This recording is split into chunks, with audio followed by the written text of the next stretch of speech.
Town हॉलଠାରେ पाराला पौर परिषद पक्षरु विभिन्न प्रतियोगिता अनुष्ठित। गजपति जिला पारालाखेमुंडी स्थित टाउन हॉलଠାରେ स्वायत्त शासन दिवस को दृष्टि आगे रखी आज पाराला पौर परिषद पक्षरु विभिन्न प्रतियोगिता अनुष्ठित हो जाइछि।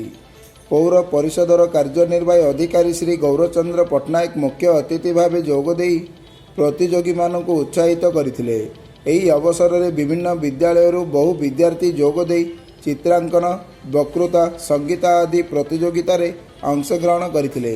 एही अवसर में जज भावे संगीत गुरु श्री रघुनाथ पात्र, नाटक निर्देशक श्री मनोज पाली, विचित्रानंद बेवर्ता, मुरलीधर परिचांक सह अन्य जज माने प्रतियोगी को मूल्यांकन करथिले।